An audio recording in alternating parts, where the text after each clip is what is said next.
Smart energy is fundamental for the transition to sustainable industry, transport and society. Sweden is at the forefront with world-leading knowledge and organizations, investments and innovation in battery production, wind, solar and hydrogen technology and in grid modernization. Join us. Together, let's pioneer the possible.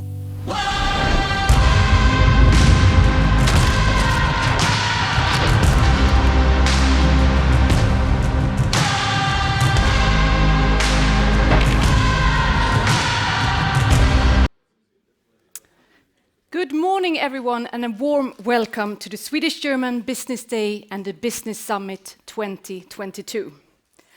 My name is Lisa Tullus, and on behalf of the Embassy, the Swedish Chamber of Commerce, and Business Sweden, I'm very happy to warmly welcome to this year's edition. Both to you that are represented live here in Fälleshus, and to you online viewers, to which we are broadcasting live from the Nordic embassies in Berlin. European competitiveness is one of the key political priorities for the EU to remain relevant and prosperous, both economically and politically. And today's program will focus on German-Swedish collaboration for a competitive EU, with discussions on Sweden's upcoming presidency in the European Union and how Sweden and Germany together can spearhead the green transition.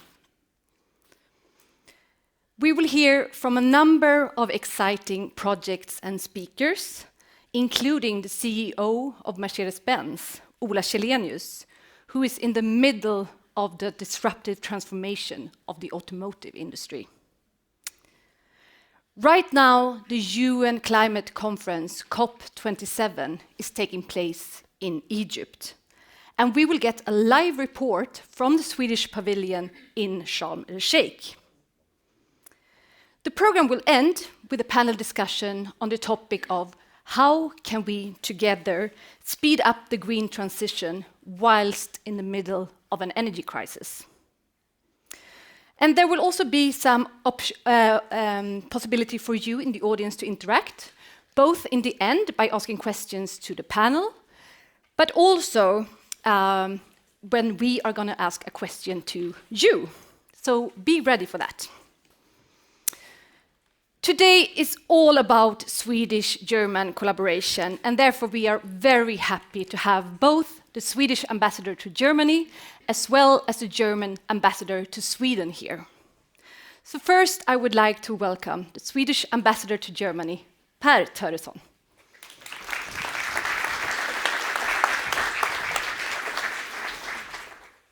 Thank you very much, Lisa. It's a great pleasure to be here. Ladies and gentlemen, dear friends of Swedish-German collaboration, also those online. Also from me, a warm welcome to this business summit.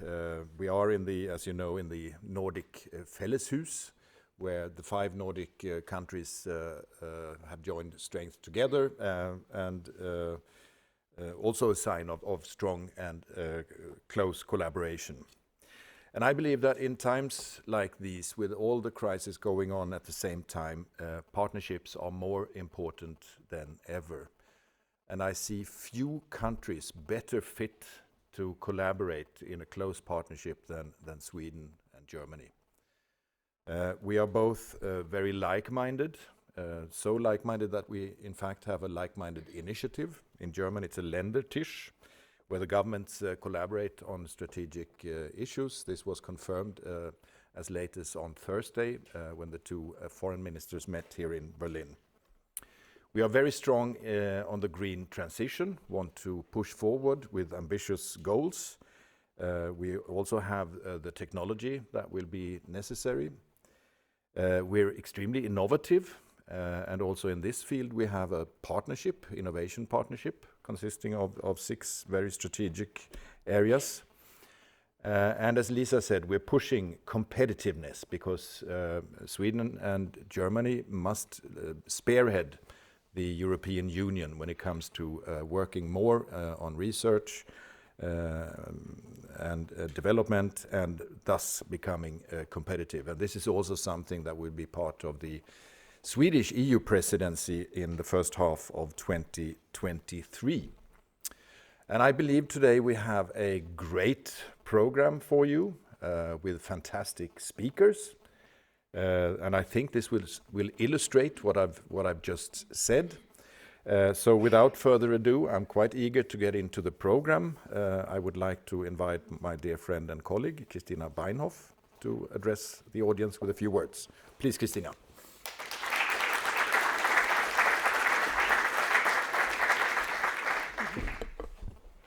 So, good morning, ladies and gentlemen. First of all, it's a pleasure to be here, of course, back in my home city, but also demonstrating that not only the governments are working together, but also the two ambassadors. So I think this is important also to make it visible, and that's why it's a great pleasure to be here, and thank you for having me. So as Per said, we are neighbors, and our country look back on a long and traditionally close business relation, as you know. So there are about 1,800 Swedish companies that are active in fields like automobile, machines, mobile communications, creating also lots of jobs. But also, on the other hand, everything made in Germany, I think, still has a brand name in Sweden, and this is probably the reason why Germany is still #1 trade partner for Sweden. So the spectrum of Swedish-German business cooperation reaches from innovative startups to medium-sized businesses with plenty of global leaders to big industrial groups, which I said have sometimes going up to 100,000 of employees. So it was clear before the pandemic, but became even more evident in the past months, that the main focus of any further development of German, Swedish, but also European industry has to be green. The European Green Deal and Green Recovery hold a huge potential for both our countries. Battery development and hydrogen technology in Sweden work as examples. We're looking forward to the upcoming Swedish EU Council presidency in the first half of next year and see an outstanding opportunity for Sweden to strengthen the EU's competitiveness, as you have said, and push projects and ideas in this respect. So in this way, Swedish companies can contribute to the making of the European infrastructure of tomorrow, may it be rail networks, battery development, electricity, net connectors, and on electrification of the automobile industry. No country can handle these challenges alone. Only together we can make it. And if the EU creates a standard for all members, then those projects can be realized faster. I would welcome a Sweden that is taking an active part in the future projects of Europe. By this, we together in Europe can reach the climate goals we agreed on, and together we can be present in the global market. In this aspect, events like today's Swedish-German Business Day are an extremely useful and appreciated contribution to further connection and cooperation. So I wish all participants, also myself, close and far and fruitful cooperation and an interesting day and lots of inspirations to take home. Thank you very much. Our big thanks to both ambassadors for those words. On January 1st, Sweden will take over the presidency of the Council of the European Union. And as stated, among the focuses for the Swedish presidency is to speed up the green transition and to strengthen European competitiveness. And here with us today to speak more about that, we have Eva Sjögren, Director General for EU Affairs at the Swedish Prime Minister's Office. Welcome, Eva.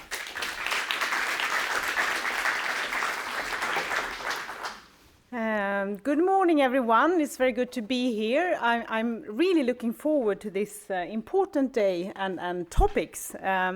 As Christina and Per already stated, the relations, trade-wise and otherwise, between Sweden and Germany are really there, but I think there are probably even more possibilities for even further and deeper Swedish-German cooperation. As was said, we are now running up to our third presidency since we became a member of the European Union.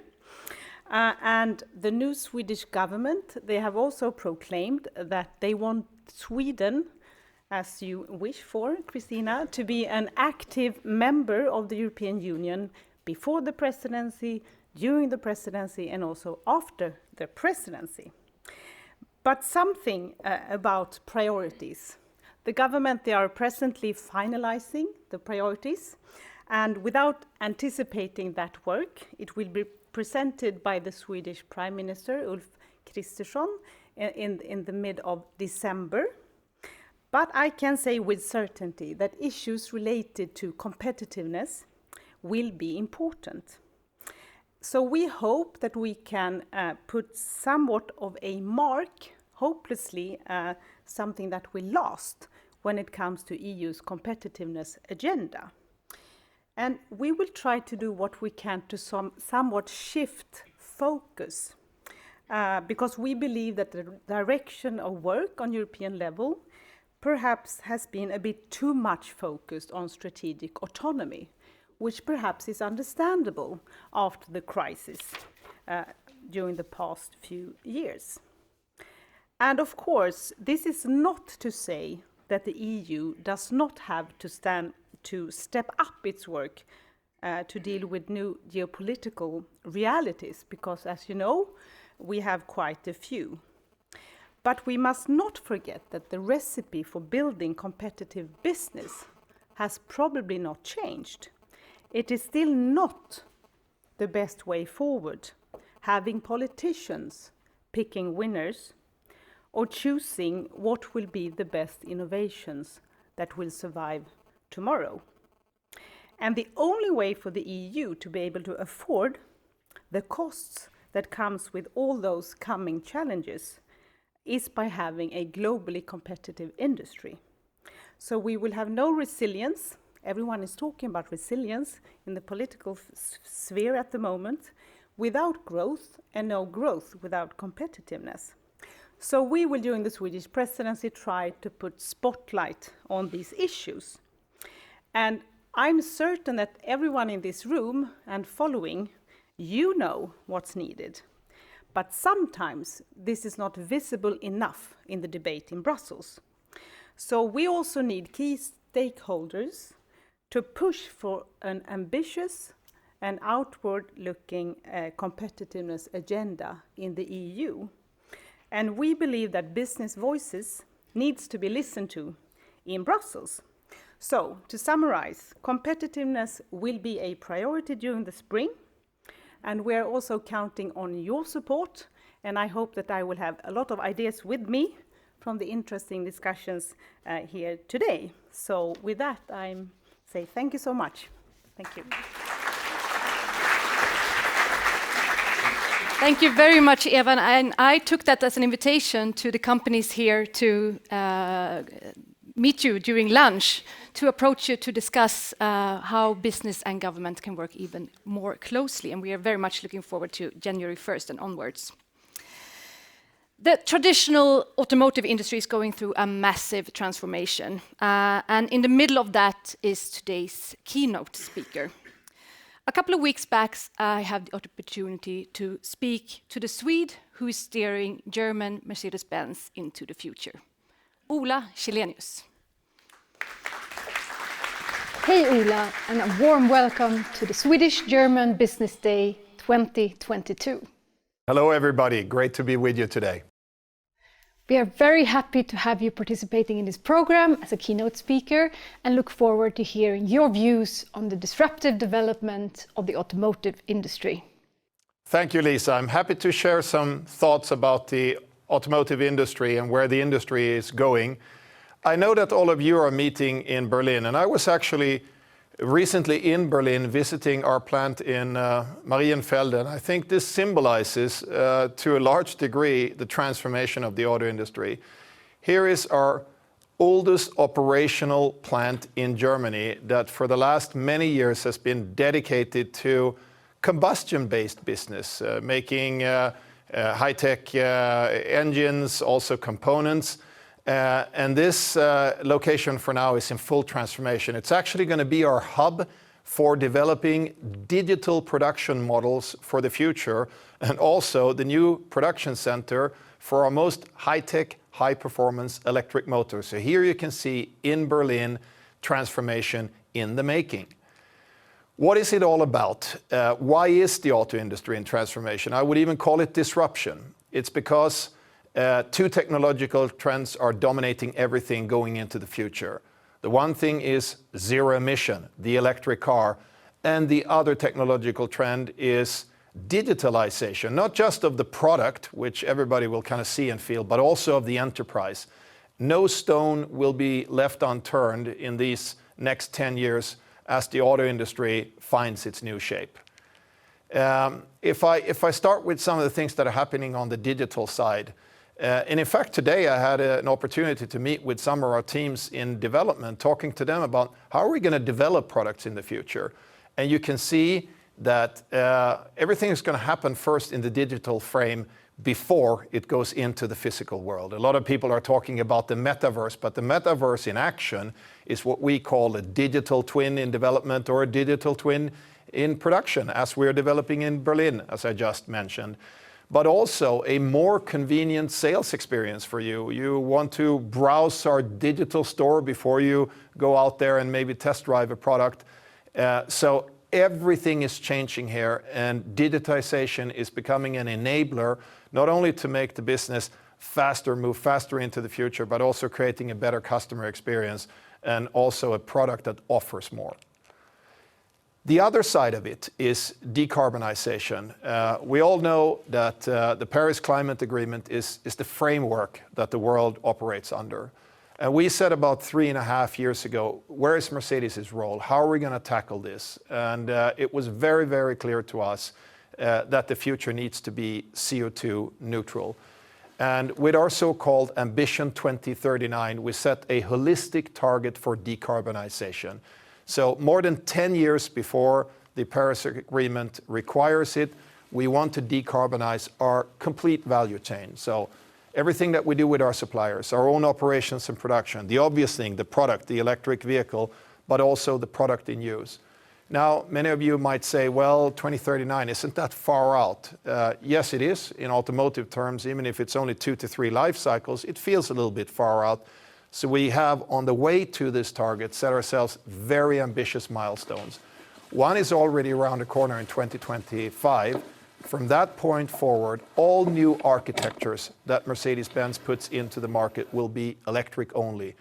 And we will put the company in a position to go all electric in markets where the market is ready already by the end of this decade. So much, if not most, of the technical transformation work that we need to do, we want to get it done in this decade. But as I mentioned, it's not just about the product. It's also other aspects of this value chain. And had you asked me 4 or 5 years ago, should Mercedes be in the business of thinking about or even creating alternative energy sources, I would have said no, that's something that energy companies, utilities do. But times are changing, and we're taking big initiatives now to decarbonize our operations as quickly as we can. And indeed, we are investing massively in photovoltaic. Literally every roof that is available to us around the world, we will put photovoltaic on under the program that we internally call the 1,000 Roof Programs. But we have also recently made 2 big decisions here in Germany on wind energy. On one of our premises in northern Germany, we're going to build, together with a partner, a sizable wind park that will supply us in the second half of this decade, beginning of second half of this decade, with about 15% of our own electricity needs dedicated to us. And we have also signed another deal with a large European energy provider to build another one of these dedicated to us in the Baltic Sea, which will add another 25%. So in a day and age where many people are talking about energy security, not just about reducing CO2, but energy security, we want to create more energy and also take care of our needs in a more dedicated way, and thereby being an actor that actually speeds up the transformation towards fossil-free energy in the future. Thank you very much. Thank you very much for those valuable insights. And there are several things I'd like to follow up on. And I would like to start to talk a bit about your new strategy, refocusing from electric first to electric only. Why was this an important move to you? And what do you think is the biggest challenges following this strategy? A couple or 3 years ago, when we said the world is going to go CO2 free, it's obvious that for passenger cars, the battery electric vehicle is going to be center stage of that. So we said we got to go electric first, but it is an industry that you can't just turn around over 2 to 3 years due to the very, very large industrial footprint. But the more we thought about it, we said quite often when you have a transformation or even a disruption, you underestimate the speed. So it's almost like we revised our own target going along saying, no, we need to go faster. Let's now make it clear to everybody inside the company that's going to happen faster. We want to put ourselves in a position where we can go in markets electric only by the end of this decade. So very consciously we made this decision. Now, what are the challenges? We're not working in isolation here. There are many things that need to come together, and I would say there are at least 3 or 4 pieces of this puzzle if you look at it from a meta level.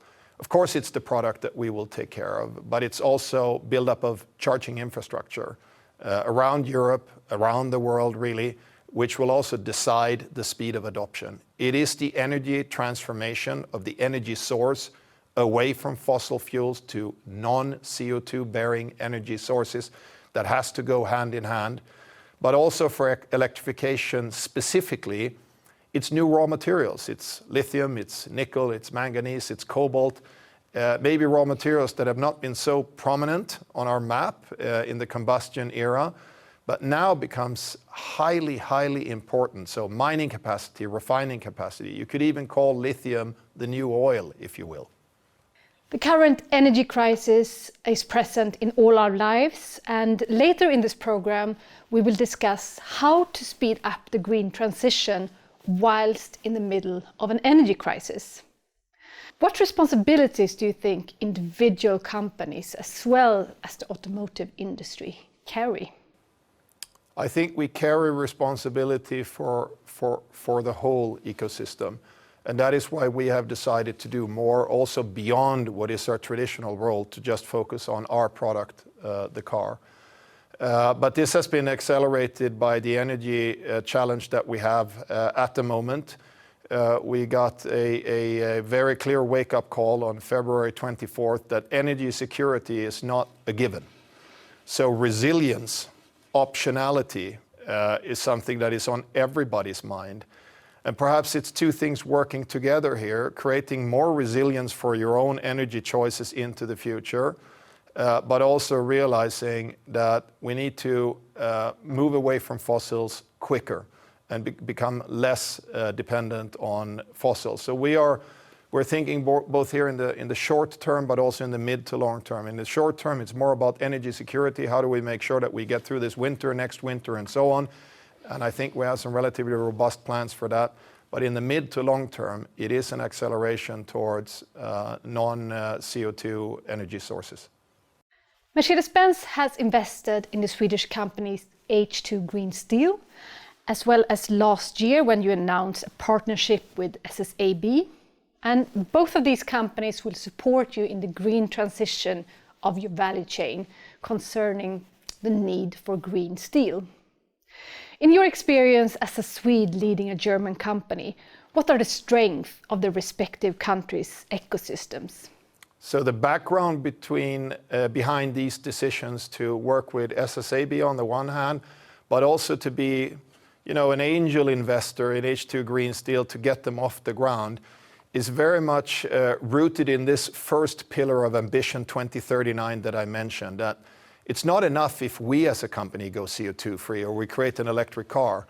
About 70% of the content in a modern car comes from suppliers. So we have talked to all of our suppliers to say, you need to join us on this journey towards 2039 and 2050 and become CO2 free. And I've been encouraged by the response of so many suppliers saying, yeah, we're going to do this. And some saying, we don't know how we're going to do it, but it is the right thing to do. Let us work together on it. And steel is one of those categories where traditionally you have a heavy CO2 footprint, where people would say that is difficult. But then you have startups on the one hand and established long-standing companies on the other hand that say, no, no, no, hold on for a second. Actually, steel can be produced CO2 free.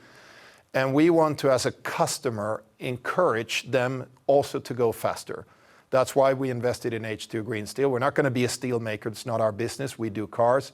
But there we wanted to give an endorsement to show that it's possible. And with SSAB, which is such an established company, we say, we acknowledge that you're doing this. We're going to be a good customer. So here we have good industrial traditions in both countries, Germany and Sweden, working hand in hand to create the future. You ended your keynote on a plea for a united Europe. European competitiveness being the goal and collaboration a means of getting there. How do you think companies and organizations can get better at collaborating? The core of competitiveness comes down to innovation. You cannot ask some politician to do your business for you. You have to do that yourself. And we need to step up to the plate in the competition with other companies, other economic regions to push the innovation agenda. But what leaders and regulators in the different countries can do is to create a framework in which innovation and investment is more profitable, more attractive. And that's what it's all about. Opening markets, taking down trade barriers, creating a level playing field inside Europe for sure, of course, but then between the economic regions, Europe, US, North America, and China and other markets. So that's why we call on every decision maker on the political side, even in these more turbulent geopolitical times, to not forget where does the basis for wealth growth, and then of course tax basis and creating a society that we want to live in come from. It comes from very strong business innovation industry. That's the foundation for the type of society that we have gotten used to. And if we want to carry that into the future and also generate the capital necessary to take CO2 out of the equation and also make our economy more circular, that will only work if we have a very, very strong business and industry policy in Europe. And that's why I think we need to come together and also work on eye level with those other economic regions. Thank you very much for those valuable insights, and we have gotten a lot of food for thought for everyone here participating in the Swedish-German Business Day. Thank you very much, Ola Källenius. Thank you for having me.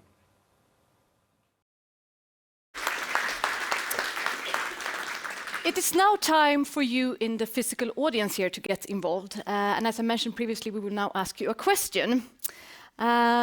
Looking ahead, how do you see the business climate? And there are only two answers to this. We will do it in a non-digital way by raising the hands. But first, think about the question. Looking ahead, how do you see the business climate? Do you see it less positive going forward as compared to currently, or more positive? And meanwhile you're thinking about your view on that, I would like to welcome the next speaker. She is the Chief Economist and Head of Research and my colleague at Business Sweden, Lena Sellgren.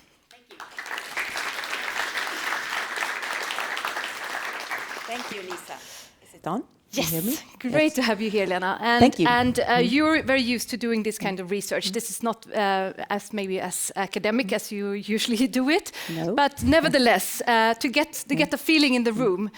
Once again, I will repeat the question. Looking ahead, how do you see the business climate? Do you see it less positive going forward as opposed to currently, or more positive? Should everyone that sees it less positive raise their hand, please?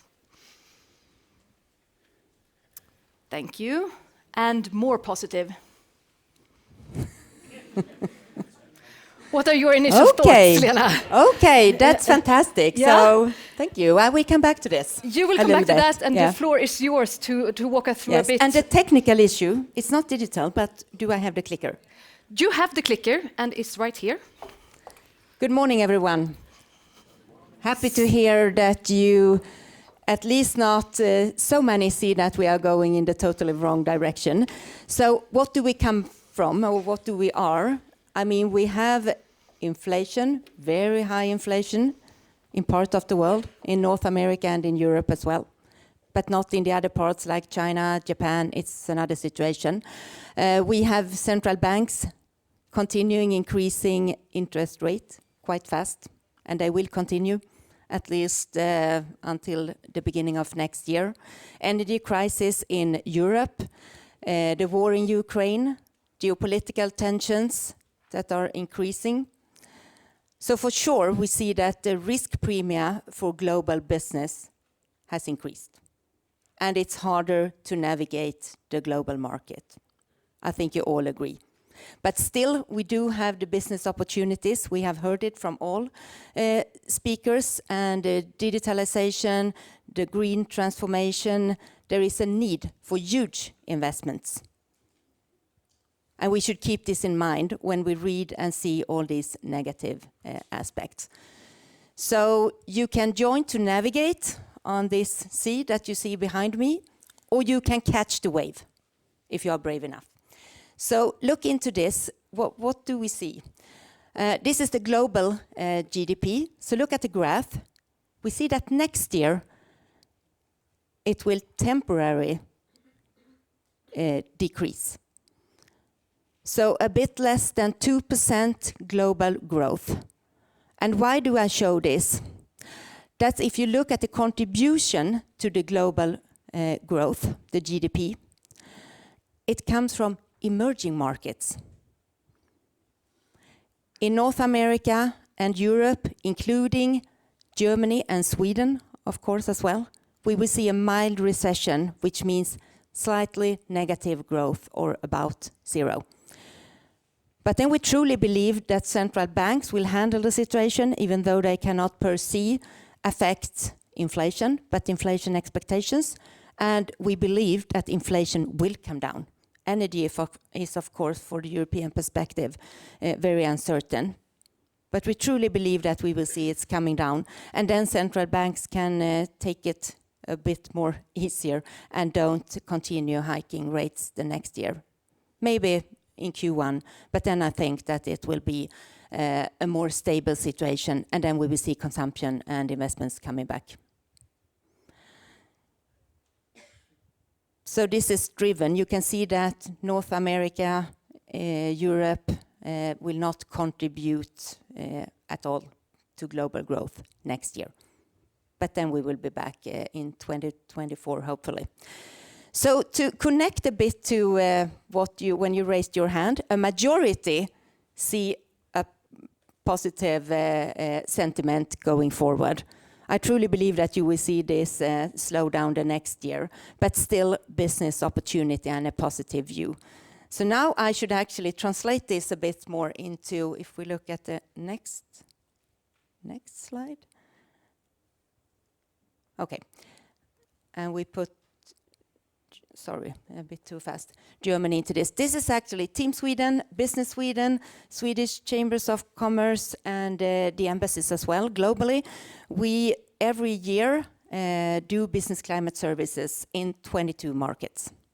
So this is from our global report, where you can see the business sentiment when we have asked, so now it's just the Swedish companies in the survey that you have in front of you, and then we can see that almost all markets, companies are more positive. It has increased the 3 last years, the sentiment, the view on the business climate. And for Germany as well, you can see it is slightly above the average for these markets. So what I wanted to put into this is more to see how do you see it right now, because you could expect maybe that it will fall down a little bit. We did this before summertime, and it has changed. So that could be going forward that we will see a little bit of a slowdown. But I think it's encouraging to see that you are looking ahead of this and see the business opportunity, because it's important.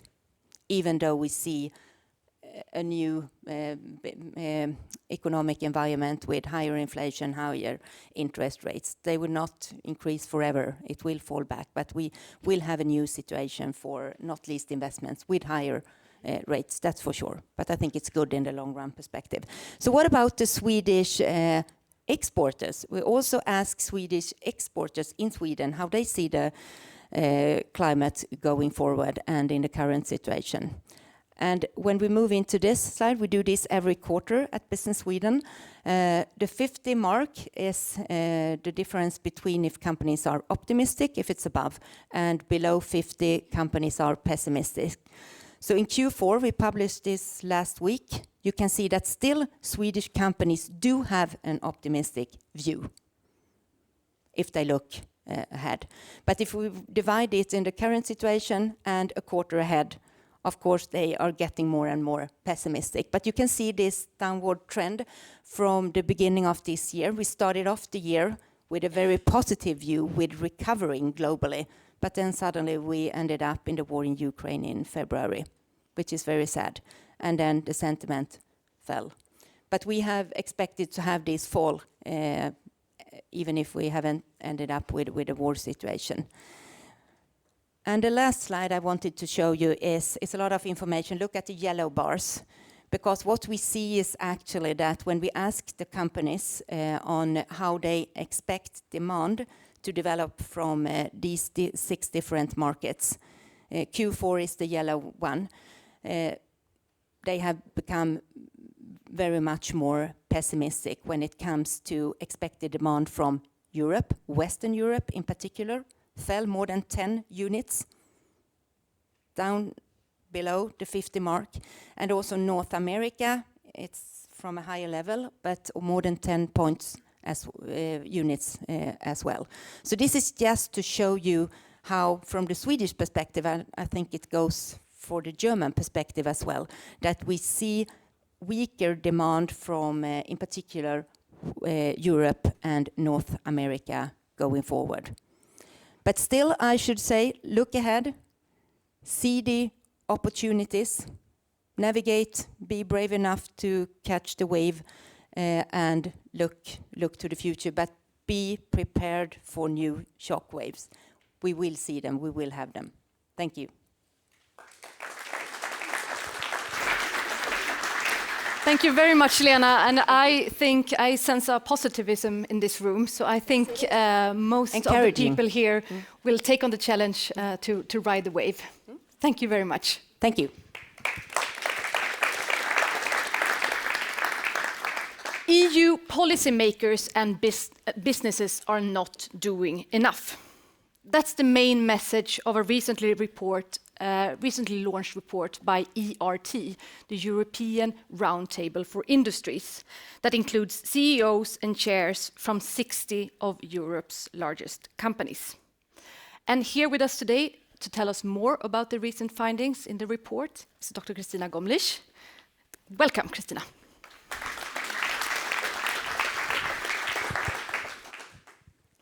Well, good morning, everyone, and thank you for having me here. Actually, listening to Ola Kalinius just now, who is also a member of ERT, he actually just summed up our policy messages, so I don't really need to tell you anything more, but of course, I'm not going to be deterred and run you through our presentation anyway. So today I am representing ERT, the European Roundtable for Industry, which is a member-driven platform of 60 CEOs and chairs of leading European industrial companies. The ERT is a cross-sectorial and pan-European organization, and it has as its purpose the promotion of Europe's competitiveness in an ever-changing world. My CEO, Martin Brudermüller, leads ERT's workstream on competitiveness and innovation, which is why, and he can't make it here today, so which is why I'm here today as the convener of the working group supporting him. Let's see, I hope I have the right direction. Yeah, there we go. The ERT Competitiveness and Innovation Committee has a history of analyzing and making recommendations for a more competitive Europe. Last flagships include a publication containing 28 KPIs, which measure progress on the EU's competitiveness, and we also just published a report on the status quo of the single market, and added some stories to make it more tangible, because I think the single market often is a quite abstract concept and we don't really understand what it means.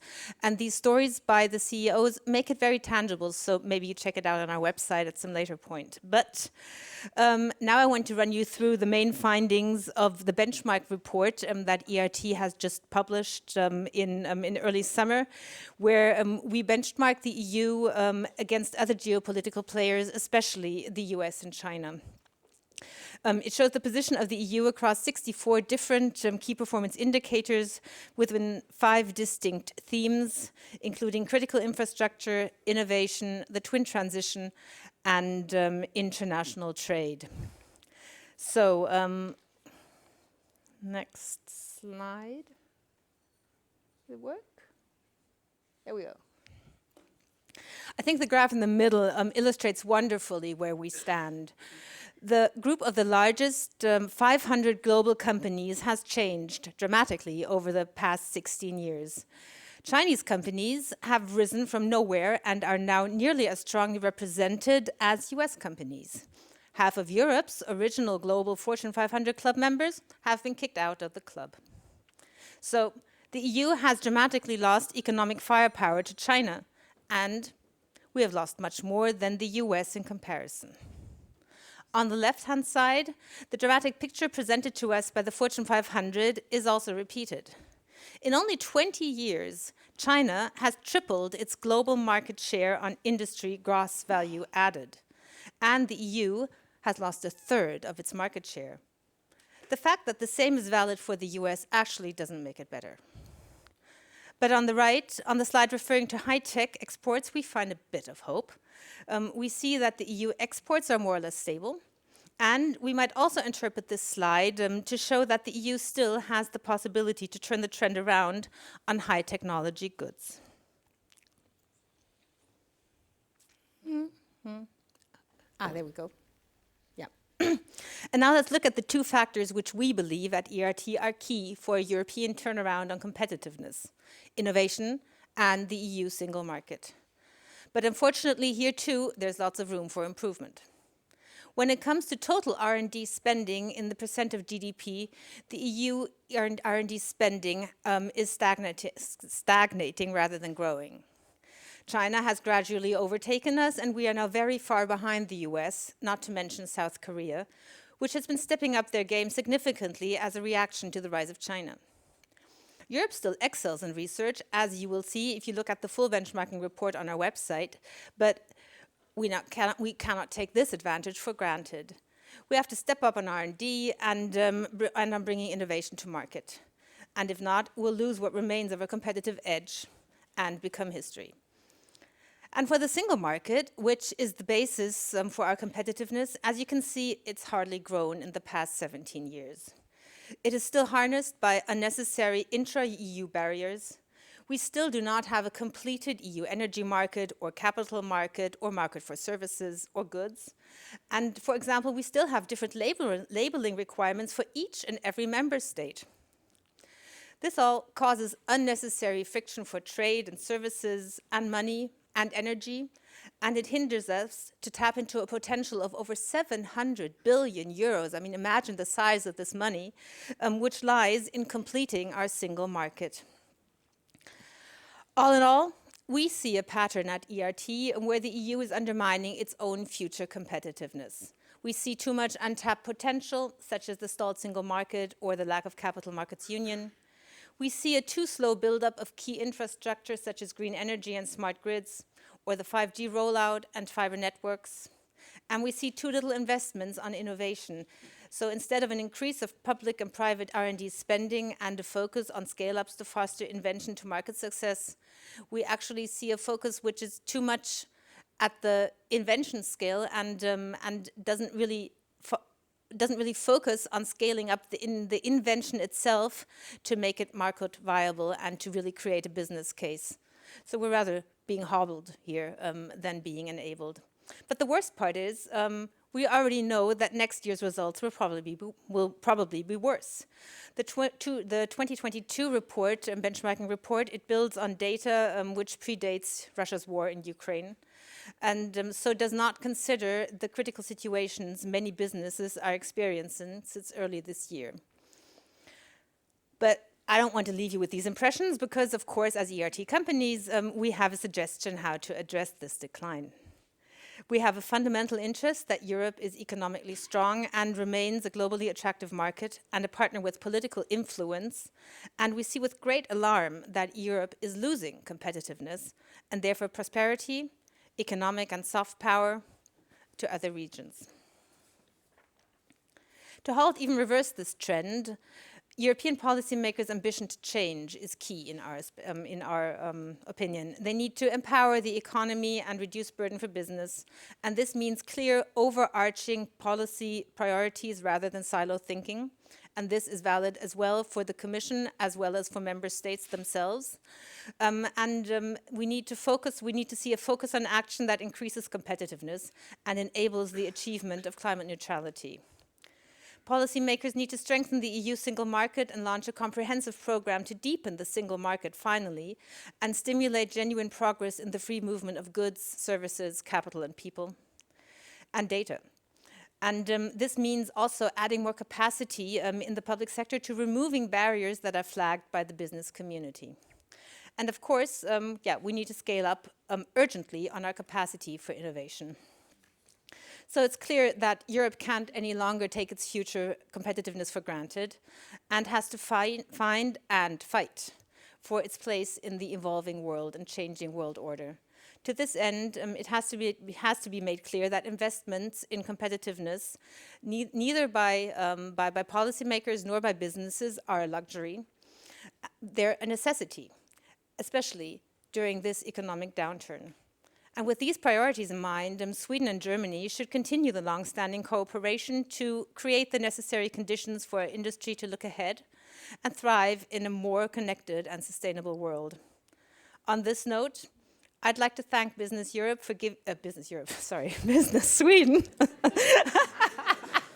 That's the bubble I'm in, for giving me the opportunity to present these findings to you today. And I would now like to give, of course, the floor. Not only the floor, but I'm really excited to see how COP is coming along, and the live stream. Thank you very much. Thank you very much, Christina. And I think we are happy to be called Business Europe as well. Thank you very much, and I think it was a strong plea both to governmental representatives as well to businesses to take on the challenge to work together for a more competitive Europe. And I can really recommend being not part of the ERT to read their reports. They can all be found on the webpage, right, Christina? So to do that, they are very qualitative. Right now, world leaders, climate researchers and companies are gathered in Egypt for the 27th UN COP conference to discuss how the world together can act on and implement solutions related to climate change. To get impressions from this important conference, we will now turn to Sharm el-Sheikh, where we first will hear from the world-renowned researcher Johan Rockström, followed by a panel discussion with companies from the Swedish pavilion. Over to Egypt. So dear participants at the Swedish-German Business Day from Berlin and in the Swedish pavilion here in Sharm el-Sheikh, my name is Johan Rockström. I'm a professor in Earth System Science and the director of the Potsdam Institute of Climate Impact Research, and calling in to this meeting in the middle of the COP meetings, right between the first and the second week here in the blue zone of Sharm el-Sheikh's COP27. My experience so far is, carefully constructive and positive, actually. It could be colored by the fact that I entered, like many of my colleagues and many of the participants here, with very low expectations for this COP meeting because of the geopolitical instability in the world, the economic challenges in the world, and also the fact that this is a very difficult COP meeting. It's the first COP in Africa, really important, with a legitimate case for developing countries to sort out the very sensitive loss and damage agenda, which is very challenging for the global north to be able to accommodate. The concern from my side is in particular that we know we're not delivering after the Glasgow COP26. So the world gathers here in Sharm el-Sheikh not only under this geopolitical, economic and challenging loss and damage cocktail of negotiation challenges, but also the fact that the world is calling for delivery, for accountability, for action to bend the global curve emissions to have any chance of holding 1.5 degrees Celsius alive and to stay away from crossing that point, which scientifically is proven not to be a goal, not to be a target, but it's a physical limit. Go beyond it and we risk triggering tipping points of irreversible changes that would make the Earth system just slide further and further away from livable conditions to humanity and give even more loss and damage impacts. So therefore, the entry point has been really challenging here, but so far, with almost 100 heads of state coming here, keeping the momentum up, all the engagement in the pavilions where you have civil society, science, policy and business really showing that this transition has started. This transition is not only necessary and possible, but it gives a lot of impacts which are positive. I mean, both in terms of health, we're having food and water as special days here right now, which are also showing, that food and water are victims of climate change, but also pathways of building resilience, of having more adaptive systems and reducing risks of loss and damage. So I would say that there is a careful, constructive mood right now. Let's see how long it carries. My biggest concern, though, is that we cannot allow ourselves to focus too much on an outcome from COP27, focusing only on loss and damage and adaptation and finance. We also need to upgrade and put pressure on countries to continue upgrading the national plans along with science. We're following a pathway that will take us to between 2.4 and 2.8 degrees Celsius of warming until the end of this century. This is unequivocally a path to disaster. So we rapidly need to not only deliver on our promises, but also to raise the ambitions. And this is what I would like to see in the outcome from this COP as well, that we need to move into a new phase of delivery, accountability, and ratcheting up of our ambitions. Who are the main drivers that can help us in this journey? Well, business plays a fundamental role. I have been to too many COP meetings, to be honest, and I see a very clear trend line. After the Paris COP, CEOs from businesses across all sectors are spending so much time at these COP meetings really communicating, but also listening in on the strategies for being more competitive, more successful, and aligning with a zero carbon pathway. So I think that what we're seeing, both from the German, the Swedish, but also from pavilions across the entire world, is that business is on board.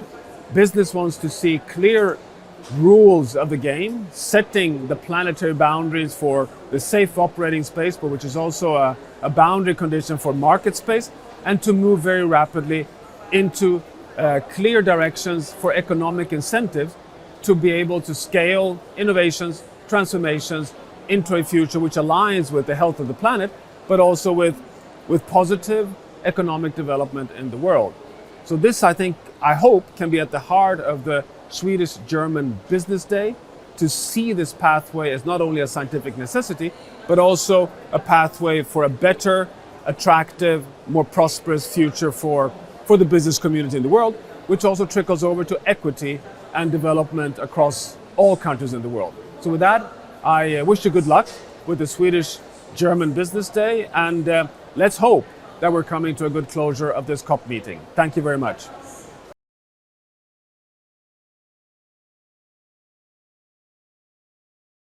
Very much to Professor Johan Rockström for your valuable reflections, and also for bringing a small window of hope by bringing carefully positivity despite the low expectations prior to the conference. And I can not only agree more with you and also confirm what you just shared, that the stakeholders that are here and that are also here in the Swedish pavilion, and of course also in the German pavilion, which is right next to us here at COP27 in Sharm el-Sheikh, they are calling for actions. They're calling for raised ambitions, and they're calling for implementation and better preconditions so that we can scale and accelerate the innovative solutions that we have in place in for other countries where they are needed and demanded. And also the companies that are participating here with us in the Swedish pavilion and that are here at COP27, they are on board, as you mentioned, Johan Rockström, and they are backing up the negotiations and aware of that the time is now and that the race is on, and they are ready to collaborate with others, such as the stakeholders in Germany, to together make the green transition the greatest collab in human history. And this is what we've been doing for the last 2 weeks here at COP27, where we've been bringing some of the most front-running companies and stakeholders from public and private sector, academia, and civil society to together showcase and discuss best practice examples in the areas of finance and policy and innovations that is needed to accelerate the green transition and to achieve the Paris Agreement. So thank you very much, Johan Rockström, for your valuable reflections and contributions. And also, of course, thank you so much for participating throughout these 2 weeks in our events and important meetings. With that, I would like, of course, to welcome our distinguished delegates in Berlin. And I'm really happy, as I mentioned, that we've had the pleasure to have the German pavilion right next to us. And my name is Emma Moria Viking, and I'm head of sustainability at Business Sweden. And it's my absolute pleasure today to moderate this session on transition to a green and circular economy. And with me here in Sharm el-Sheikh, I have a distinguished panel with some pioneering companies. And I would like to first of all introduce you to Jan Svärd, who is the CEO of Easy Mining, which is an innovative company specialized in closing the nutrient cycles and also driving the new and circular material flows in a more efficient commercial way. I would also like to welcome Gilles Tesserand, who is the Vice President for Climate and Biodiversity at Tetra Pak. And Tetra Pak is a world-leading company with solutions for processing and packaging and also distribution of food products. Welcome. Last but not least, I have Pia Berglund, who is Director for Public Affairs at Einride, which is the Swedish mobility company that has not only pioneered the digital and the electric mobility, but also the autonomous movements of goods. Welcome to you as well. And Pia, you revolutionized the world a few years ago when you launched the first electric and autonomous vehicle on public roads. And also quite recently, you entered the German market as the first market in Europe outside of Sweden. And tell me, what motivated that decision and why is the German-Swedish collaboration intriguing to you? Thank you, Emma. Thank you for having us here. And of course, the most evident is, of course, Germany is being the biggest market in Europe. Of course, that is of big interest to us. But when we started our journey only 6 years ago, transforming the logistics sector, we started with some really brave companies. And these companies, of course, also have Germany as their home base, many of them. So, of course, we want to go with their customers where they are. I would say the third reason is, of course, that for us, you often say, go to America. If you make it in America, you can make it anywhere. That will, for the automotive industry in Europe, Germany, of course, that's the home of the car, of the trucks. So, of course, that's an honor for us to come there and try to really influence and transform that market together with Germany, the German authorities and the German government, as well as with our customers. If we look ahead, Sweden next year will be hold the presidency of the Council of the EU, and Sweden will of course push a lot and drive the green transition agenda, which is also a priority for Germany, of course. And could you just elaborate a little bit what Einride possibly could support Germany in their green transition and also reach their climate targets and NDCs? So, as I said, when we started 6 years ago, and we have gone to Germany with customers, we have just during this last year, I would say, of course, with the Ukraine crisis, found that the solutions we offer actually can, reduce emissions here now, 2022. I would say that governments have a bigger interest today in that question. It's not just a customer question. We can, by using data to make transportation sector much, much, much more energy efficient, actually say that. So I would say the interest for us in Germany from the government has increased. We are going to deploy charger systems for heavy-duty vehicles around Germany. And of course, we are liaising heavily with the government, but as well as actually they're very, they really like to invite us as being partners and discuss with them, influence subsidy systems, regulation for autonomous. They'll be very, very welcoming to us as a company. And for that, of course, we would like to thank the German government. It's been very welcoming. So I would like to express that as well. They're really pushing also EU ahead, I would say, when it comes to challenging some of the old legislation, state aid guidelines. So we like that. Indeed, we do. Thank you, Pia. I will go back to you with more questions within shortly, but first I would like to turn to you, Gilles, at Tetra Pak. Tell me, how are you contributing to circularity, and what kind of future opportunities do you see to accelerate this agenda? Thank you. When you think of Tetra Pak, I think many people know our company because of the packaging, but today I will not talk about packaging only. I actually want to explain what we do, because we have a clear positioning within the food systems. We deliver equipments that manage to process oats into milk, as I've seen with the Oatly product there. We transform ice cream, even foie gras and cheese, right? So we have a responsibility within the food systems, and the way we are looking into circularity is not only about to think about the end of the package. It's really about coming back to the philosophy behind circular economy. And if you think about it, circular economy is about the efficient use of resources. So the lowest use of materials you can have, which is what we think about when we design new package.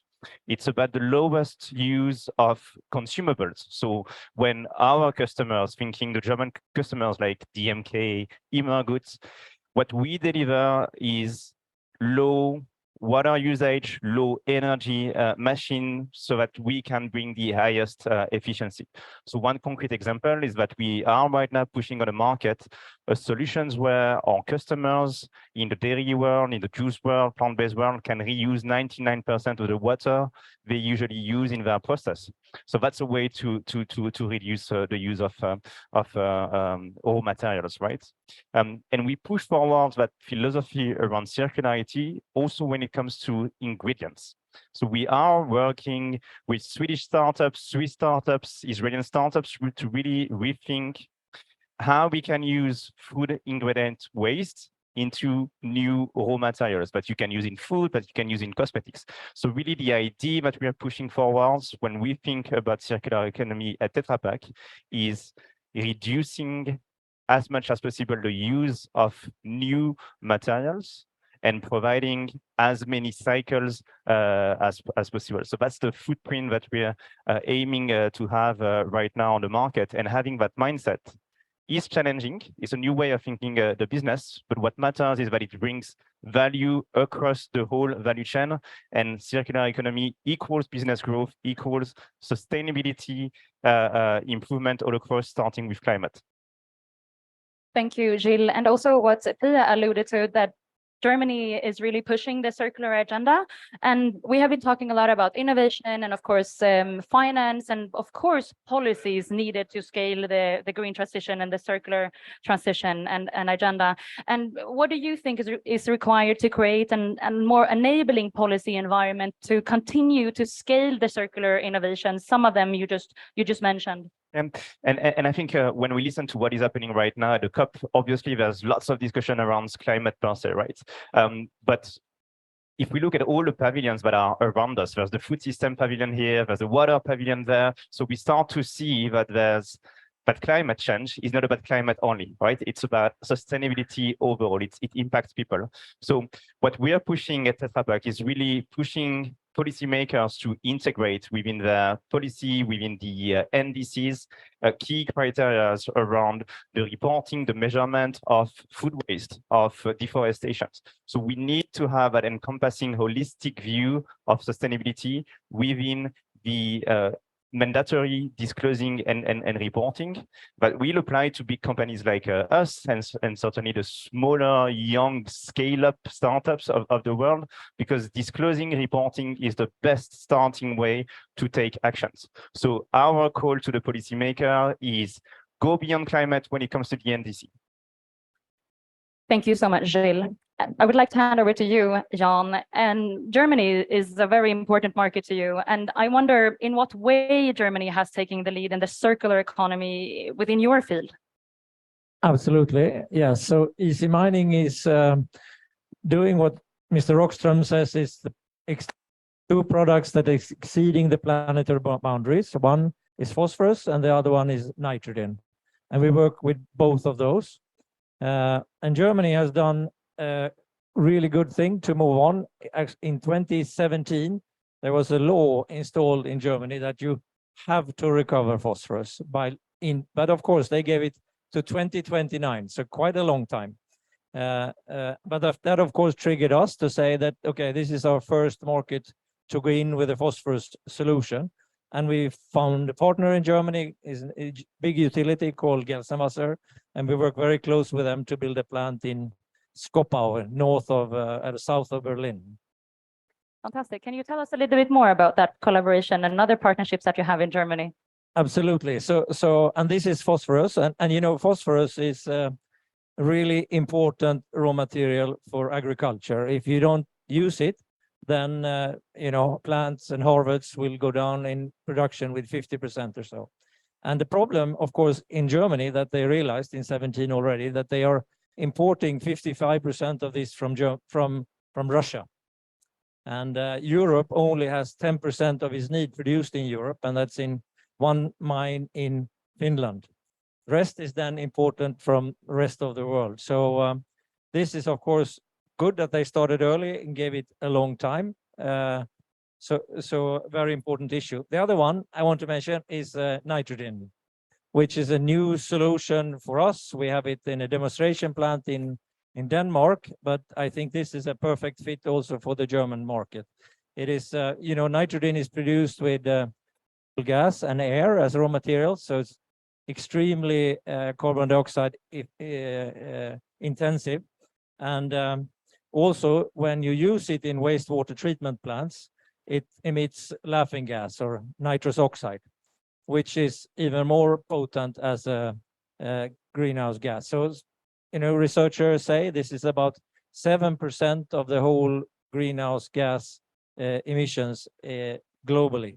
So it's a big effort, and we have something that is going to commercialization next year. So we are looking for further partners in Germany, of course, which we think is going to be an important market, both in engineering and in plants.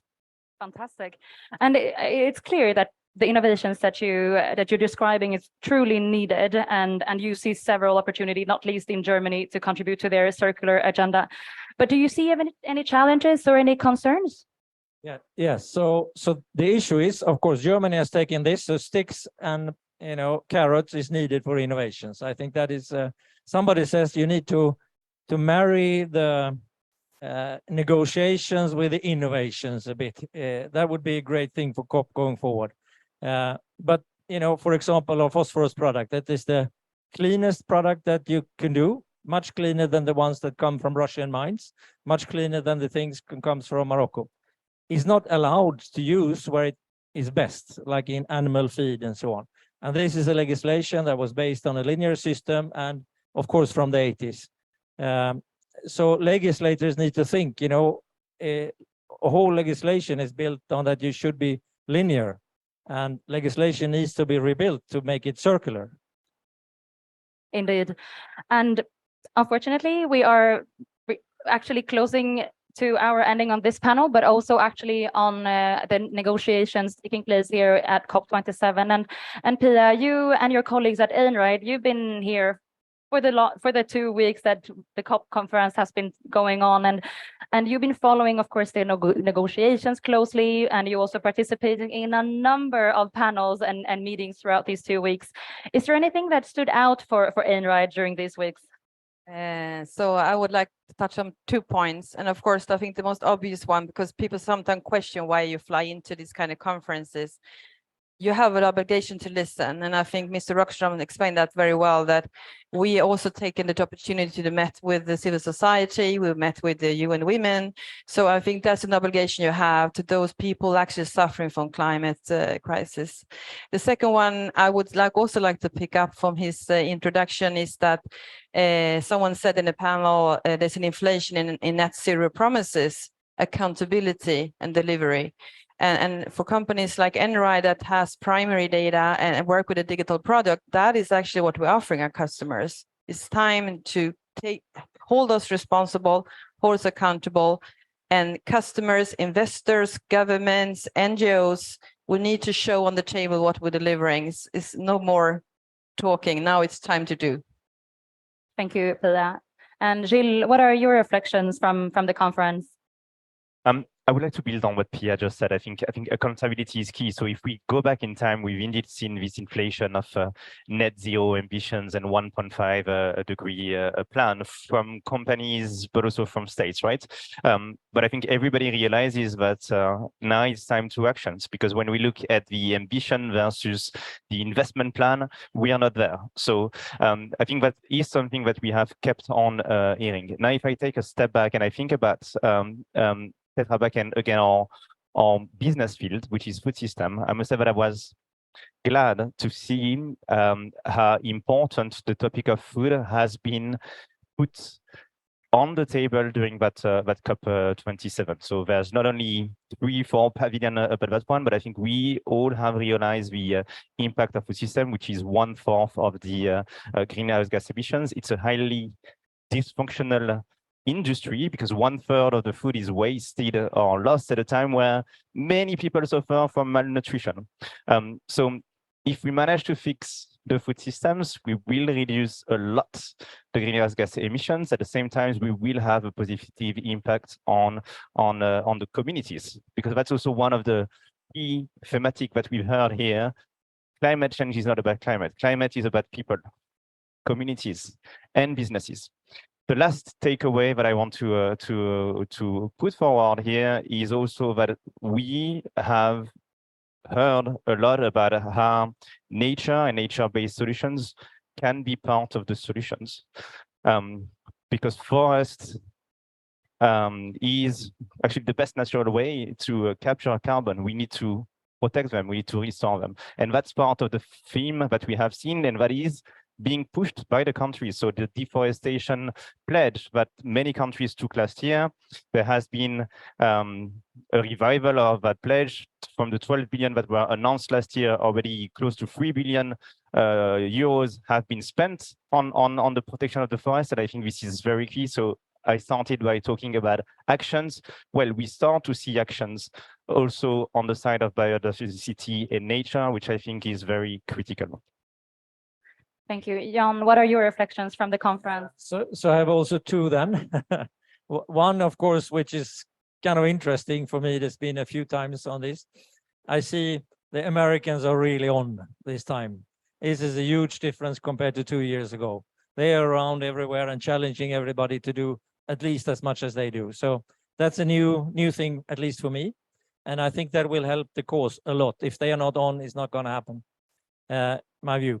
Then the other thing is, of course, we are here, and this position we have in this pavilion is quite good because we have Germany next door, as you mentioned. On that side, we have a food pavilion, and on that side over there is a water pavilion. So I think the understanding that, you know, it's not just about energy production, which is very important, but you know, it's as much about production of products, and it's about recycling, and that this agriculture, food, water, you know, and nutrients is really there. And I hope it's even going to grow to the next COP. Thank you for those reflections. And if I understand you right here, you are sharing a little bit what Rockström also said initially, that he's carefully positive from this conference.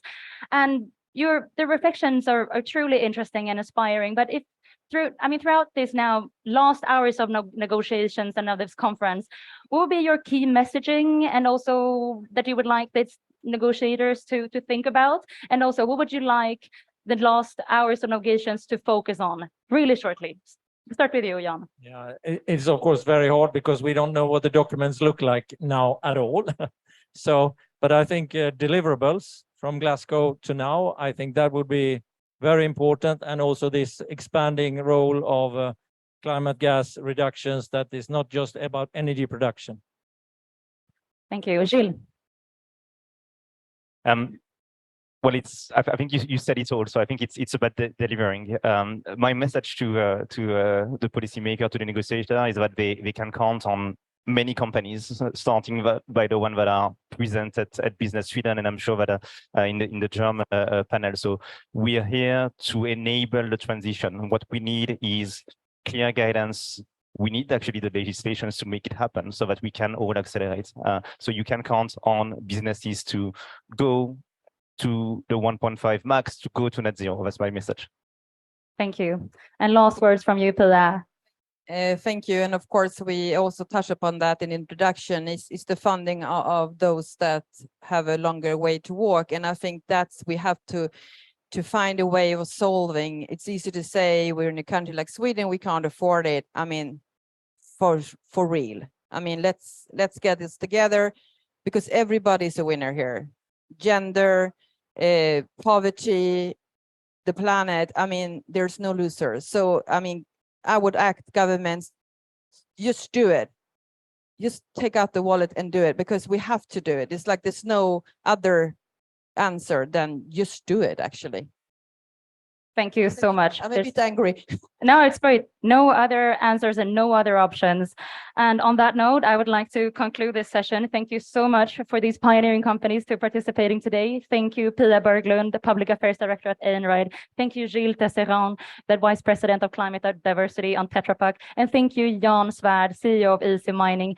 Thank you, of course, everyone in Berlin tuning into this, and thank you everyone participating in the pavilion here today, and also thank you for the participants joining us from the German pavilion sitting here in the pavilion as well.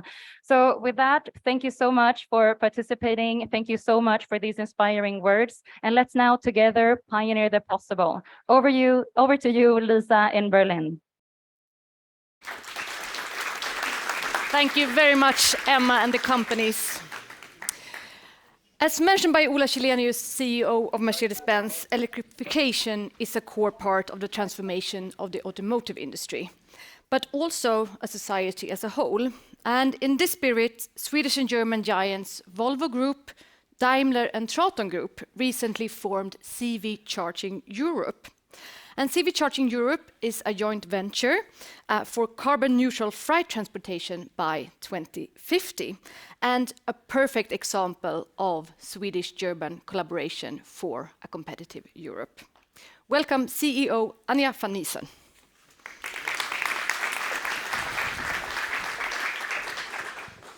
Good morning, or no, afternoon already. Thank you for having me here. Yes, CV Charging Europe, a perfect and living example of a joint Swedish-German ambition. Don't worry about the name, we will come up with a new brand name very quickly, okay? So don't worry about it. It's kind of funny to stand here as a product of a Swedish-German collaboration, but being a Dutch company and being a Dutch person myself. So that is kind of funny to be there. As said already, we are the result of a joint ambition of three giants, Daimler, Volvo, Traton, with their respective brands, in electrifying the transportation sector and do that as quickly as possible. And they recognize that by getting this in motion, you need to solve the chicken and egg problem, because there will not be any electric trucks driving in the long haul if there is no charging infrastructure. And there will be no charging infrastructure if there are no trucks. So that's why they said it would be good if we start a joint venture at arm's length who has a target to put at least 1,800 chargers in on very short notice, and do that in the total of Europe, starting in 15 countries, but going into 30 countries as quickly as possible, so that by the end of this decade, we will be present in 27 countries, as well as in Norway, Sweden, Norway, Switzerland, and the UK. Of course, this is not moving. Yes, it is. Good. It's no secret that we are in an energy crisis. Huh?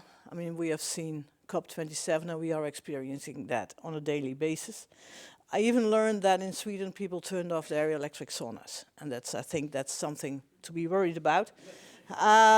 Also in Germany we have seen that there has been more coal use than before, which is of course not a good thing to do. So there is an energy crisis, and we need to start using renewable energy as much as possible, as quickly as possible, starting now. So there is no time to waste. But there is also a transportation crisis. We have all driven the roads in Europe, and we've seen the images as we see here, cluttered parking spots, no places anymore. There's a shortage of around 400,000 drivers and multiple 100,000 of resting places, which is not giving a nice impression. So if we look at that, electrifying the whole ecosystem gives a perfect opportunity to not only electrify the trucks, but also give a better circumstance to the people and have a right integration into the energy system. So what is today diesel, representing these type of images, will be tomorrow electrified with a collaboration with all the systems involved.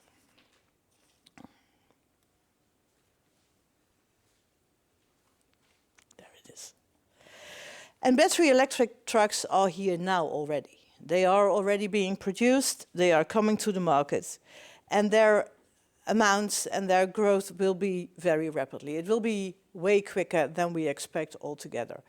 I started this job roughly 9 months ago. I had a sort of feeling that this could be quite an interesting market, but that everybody is at the same time under the same impression that we need to do this quickly and we need to do it now, has something that I have never seen before, and I've been in charging and in automotive already for 13 years. So this is a perfect storm. This is somewhere where we can make a change very rapidly. But also this is a way to make transportation a lot more efficient. Electric trucking is way more efficient from an energy perspective as using diesel. It is also giving a better TCO already on very short notice. So it is also making it more effective, it's making it cheaper, and it's making it better for the driver. Because we are not looking only at electrifying the trucks, as I said before, but also at how can we improve the lives of the truck driver and how can we give them better locations to rest and recharge and improve their lives and make the job as such a lot more attractive than it is nowadays. Good. As I said, we are the example of the collaboration between Swedish and German companies. But we are not only the Swedish and German cooperation, we are looking at the total of Europe. We are positioned in the Netherlands. We will opening up our offices in Berlin and in Stockholm as of January, starting the build out of the network both in the Netherlands as well as in Germany as well as in Sweden, but also going to France and the other Western European countries already in the course of next year. End of the year we will be present in 14 countries, starting building the network in the 14 countries as well. This is a real change. This will really change the market, and this needs to be integrated into the energy system, as you might think. Integrating this into the energy system means that we don't want to contribute to the problem that is already there, cluttered grids, congestion, we all know the arguments, but by introducing renewable energy at the spot where we start charging the really big trucks, we can give flexibility to the energy system. We will add battery systems to that. So in cooperation with the total energy system, we will provide also a solution for the congestion and add flexibility to the energy system.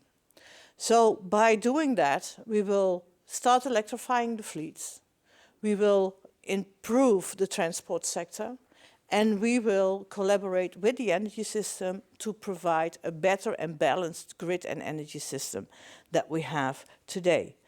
And where did this all start? Well, you know, this started in Gothenburg, in Munich, in Stuttgart, and in Södertälje.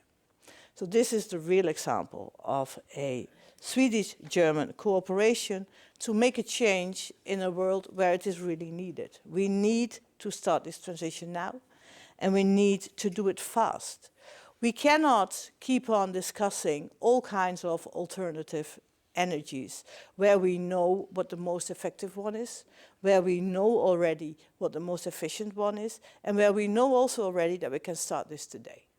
So let's also be bold and make the right decisions and stop investing in stuff that we know already that will not work, but put the money where our mouth is and get the transition going.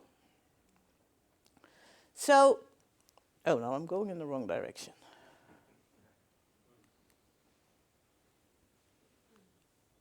Yes, there we are.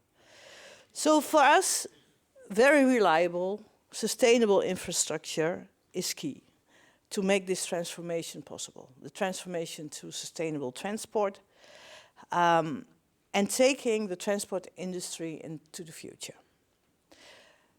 Just that, as I said, Europe needs a lot of additional drivers to keep the transport rolling, as we all expect our packages to be delivered and the food to be delivered and the supermarkets to be full. It will also take many drivers to lead Europe towards a zero-emission future. And that needs to start now. That needs to start in every country. That needs to start all over Europe. One of the things I missed, and I really want to emphasize on that, this is a holistic approach, as you hopefully have seen. This is taking transport, energy, automotive, critical infrastructure into one holistic approach. This cannot be done without putting enough emphasis on education, on getting the right people trained in the right way, and in being as diverse as possible. We are building a diverse organization right now, growing. We started with 8 in July. We are now roughly at 30. And it's not that we put a lot of emphasis on that type of diversity, but what I see now, I had a look at it yesterday evening, is that we are attracting a lot of young people, young, highly educated people out of the South Americas. That's kind of puzzling, isn't it? Apparently, if we look at what is the right competence and what is really what we need to drive this transition, we are not getting the people from Germany. We are not getting the people from Sweden. We are not getting the people from the Netherlands.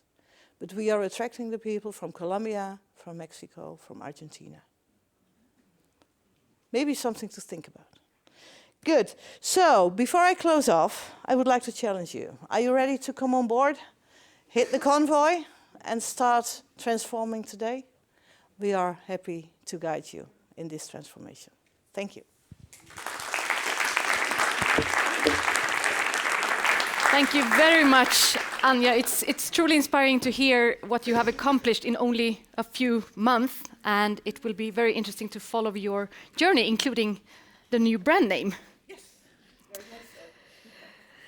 Thank you. So electrification is core part not only of the automotive industry, but as a society as a whole, as mentioned. And now it is time for the panel discussion. How can we speed up the green transition in times of energy crisis? And by the end, towards the end of this panel, there will be room for discussions from the audience. So think about what you want to ask the panelists, that I will now like to introduce and welcome up on stage. Franziska Weiss, Vice President Business Development Europe at Siemens Energy. Ulrich Schulze-Südhoff, Chief Commercial Officer at Enercon. And Jan Larsson, CEO and President of Business Sweden.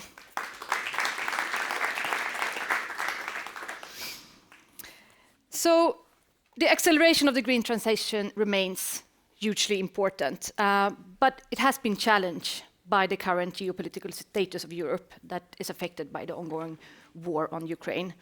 And every day, basically, we read headlines on the energy crisis that affects individuals, organizations, companies, as well as whole societies. And Jan, you recently came back from COP27 and the Swedish Pavilion. What are your impressions from that visit, and what would you say the company's roles in driving the green transition is, and especially maybe in times of energy crisis? Yeah, naturally a lot has been said already, but the psychological impression I got was that if you went in close to the negotiation room and you spoke to the politicians and you spoke to the people negotiating the future laws, you would almost become a little bit depressed, because there's so many obstacles, there are so many problems. There's always going to be one country that says, no, we cannot move. We're too dependent on oil. We need to continue to sell gas. Saudi Arabia wants compensation. Those kind of things that will kind of go into the negotiation room. So as soon as you got close to that table, you just saw the problems. And then you came over to the German and to the Swedish pavilion, and you had all the companies visiting. And all of a sudden, it was like, the light was different, because all of a sudden, all the focus was on solutions, not on the problems, not on the obstacles, not on the no-sayers, but all of a sudden you would kind of come in. And with those solutions, naturally, you would feel just a very, very kind of strong hope in the future, because there are so many solutions that are actually there. They need to be bankable, some of them. They need to be commercialized, some of them. They need to find the big markets in the world, a lot of them. But they're there. And a lot of the innovation has been done already. So let's kind of, so what the feeling you get there is that, well, we have the solutions, we just need to figure out how on earth to kind of implement them as quick as possible. And then, as was said here, naturally then the conclusion will be that what the politicians, and I can say that because I worked in politics very deeply in Sweden for a long time, but the politicians now really need to listen to the words here, not to be in the way and an obstacle for innovation, but actually support innovation. If they do not understand how to support innovation, at least stay out of those innovations that are coming in, because so much is happening right now. So it was very much of a mixed feeling there. On the one hand, very hopeful in the innovative and technological field, listening into all these companies that have solutions on everything from underwater energy production over to kind of the entire transport structure from Hart Aerospace in Gothenburg that is actually almost there producing passenger airplanes driven by batteries. So that entire scale kind of what was in place. So very hopeful there, but at the same time a bit depressing. So it will be very interesting to see what the politicians come out with tomorrow and see if that actually will bring the world forward, or if that more or less will be an obstacle for companies like yours. Yeah. So the companies are really taking on the challenge of the main theme to implement. Yeah, and I used to say that we should not pretend to believe that the companies kind of one day woke up and became, altruistic and all through good. That's not what has happened. But naturally, the companies are clever enough to understand that the future lies in sustainability. The future lies in climate smart solutions. Why is that? Well, one, not even primarily, but one is naturally the customers need that and they want that. And that is also very driven by investments, because the investors want to make investments that actually will pay back, and an unsustainable investment will not be a good investment. So investors force companies that are also customers to other companies to actually think about sustainability and think about climate. And that is a super forceful drive.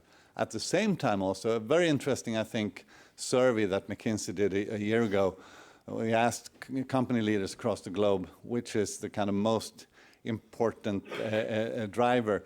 And naturally, the number one thing was innovation. 85% of the world leaders believe that innovation is key to the future success of their organization. Only 6% of the same leaders said that we're good enough in innovation. We all know that these 6 will be the losers in the future, because if you believe you're good enough in this, then you really have a problem. But having said that, 85 minus 6, that's 79% of the CEOs of the world actually wake up every night believing that they are not good enough in something that is existential for them in the future. What are they going to do when they get to work at 8 o'clock in the morning? Well, they're going to do everything to unleash all that kind of development power that is within the engineers of their company. And they're going to put that them on one target, and that is solve the climate crisis, solve the sustainability issue. And naturally, that will unleash a power that no politician has ever seen. And I think that is what we're seeing right now. Yeah, I see you're nodding here. So turning to you, big players on the important players on the energy market, both Enercon and Siemens Energy.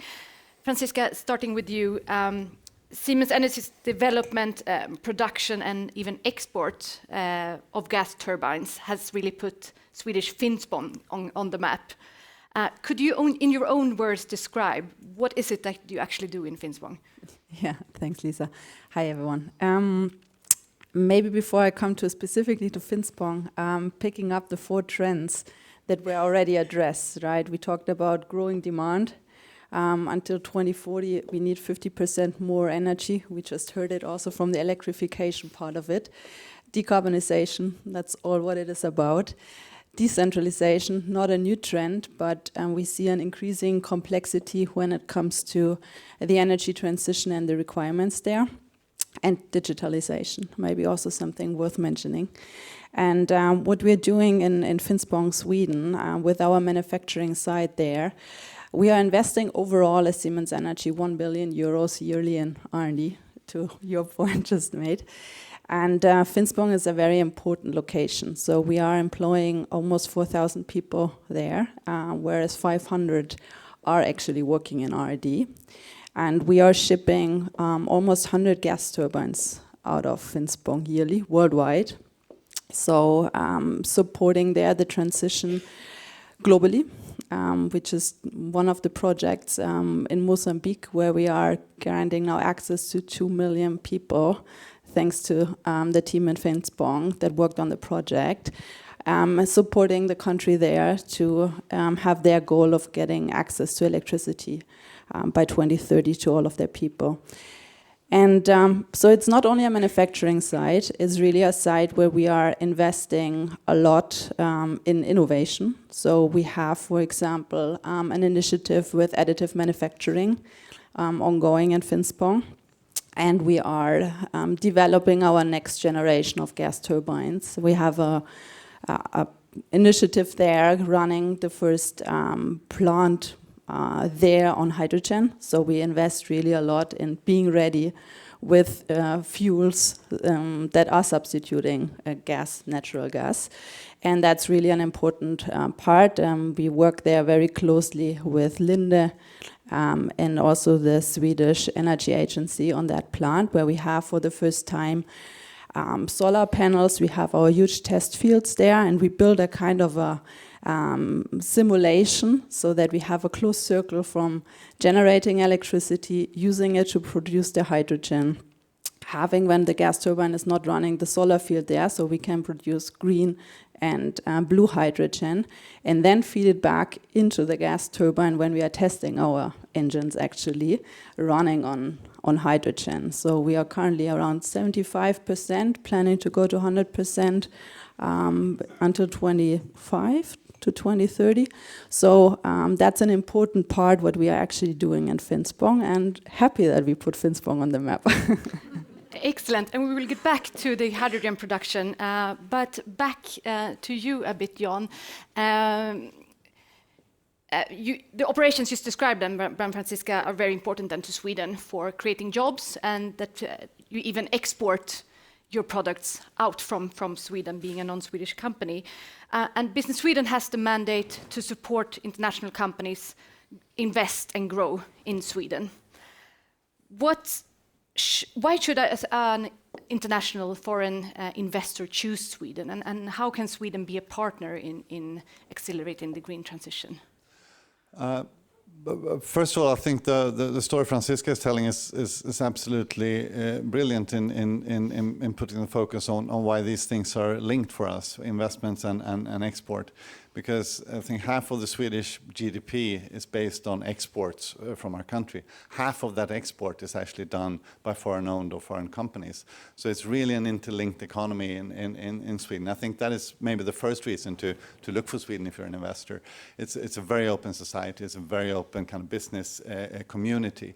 And then I normally say that if you look for the cheapest place on earth to produce stuff, you should not come to Sweden. It's not going to be the right place for you. But if you want to ship in, and if you only want to kind of come in order to produce something, it's probably neither the right place. But if you really want, that's why we call the kind of the thing that you saw in the beginning for Join Sweden. If you want to come in and actually join the development that is happening in Sweden, then we think that Sweden is a very, very kind of good place to investments. Because what is happening right now, Sweden is a very small economy, obviously, but what is happening that in some areas we are really, really advanced, and we have some really good, strong, disruptive companies blending in with the big industrial players. And I think we have at least a few things to show there. One is the disruption in itself. The second is how to actually start collaborating between the small disruptive companies and the big industrial giants. And maybe the third thing is the triple helix model where we actually have found fairly clever ways to collaborate between academia, the state as such, and the corporate sector. So there are a few of those things. So therefore, if you want to invest, but also use that investment in order to develop your own skills and your own kind of business, then I think Sweden can be a very, very interesting place to be. Great. And over to you, Ulrich. Later today, Enercon will be awarded a prize in the category German investments in Sweden for your investments in Sweden. Congratulations already now. Thank you. I think it's worth a round of applause.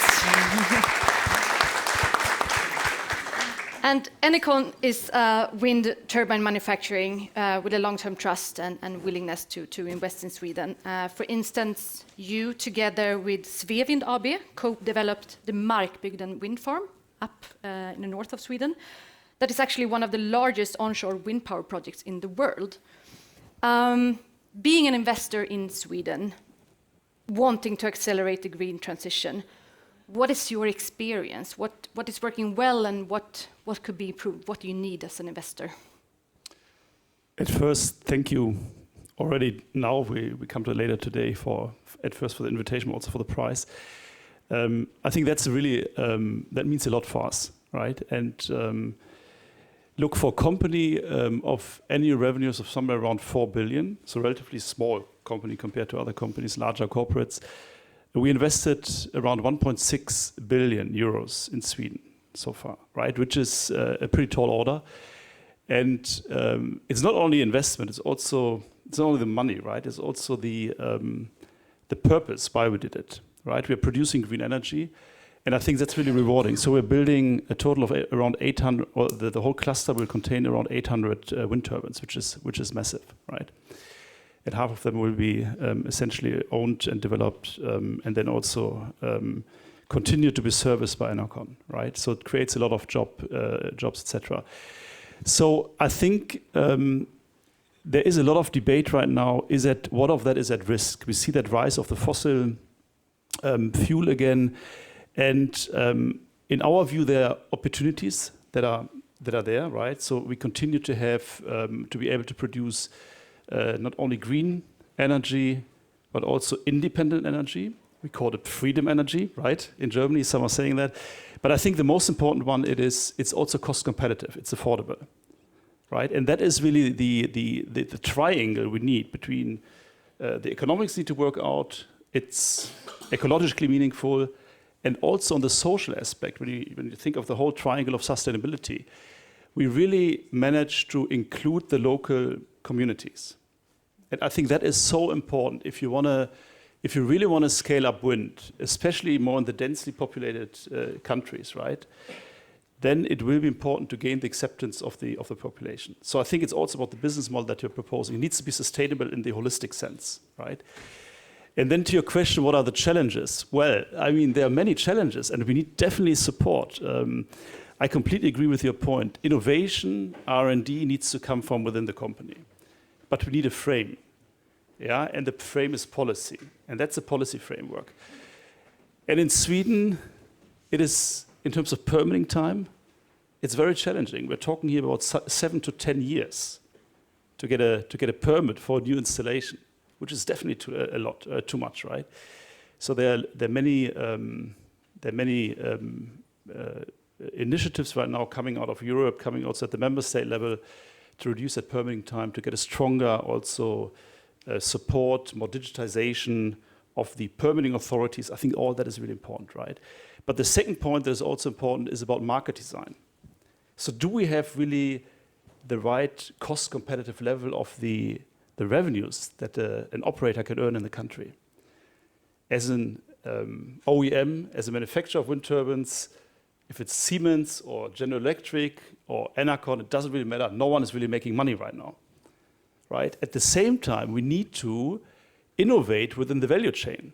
If we don't innovate, if we don't have that R&D push into the market, we're not solving the issues that are coming up tomorrow. So how can we actually create green baseload, right?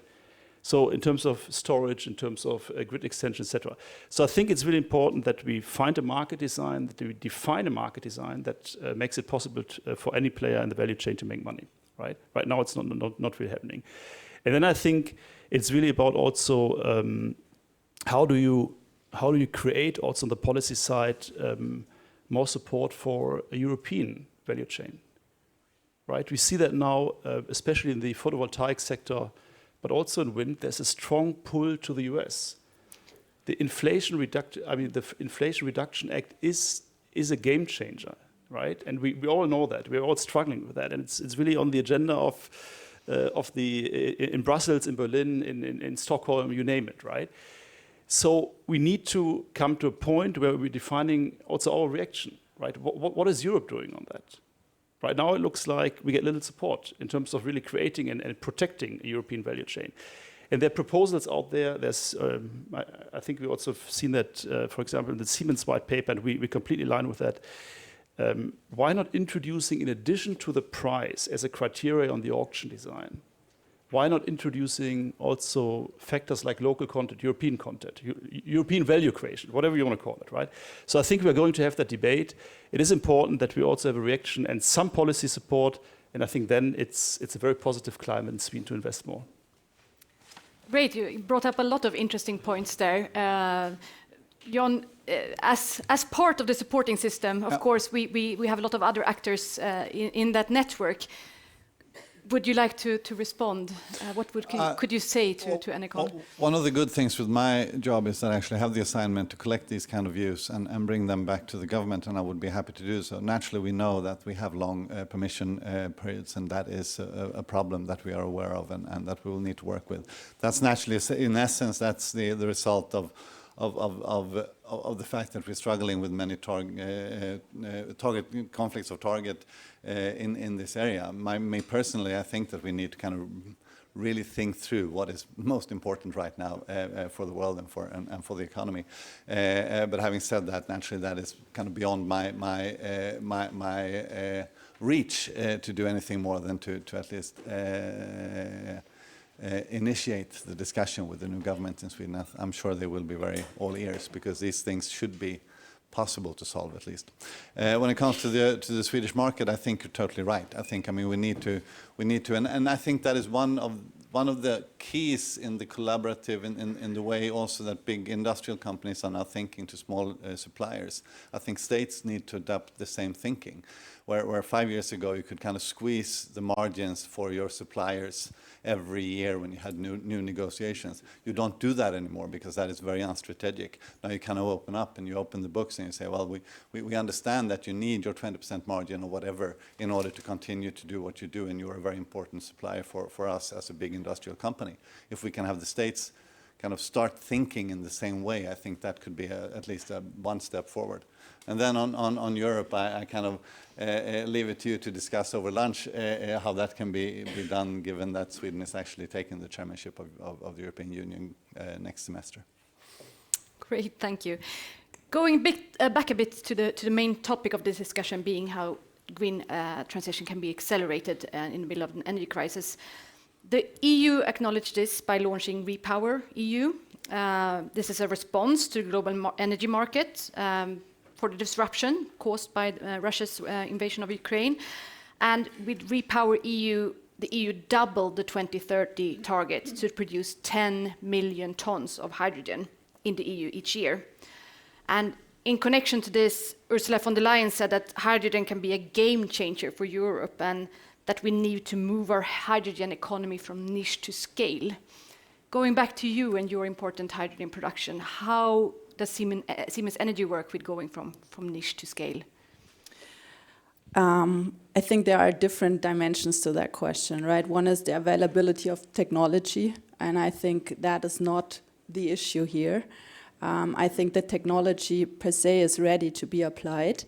The second part is availability of production, right? In the sense of the electrolyzer production, we committed to open our gigafactory in Berlin, actually here, producing from next summer onwards 1 gigawatt yearly, ramping up to 3 gigawatt a year in 2025, and the production of electrolyzers. So that's our commitment and how we see also the market picking up.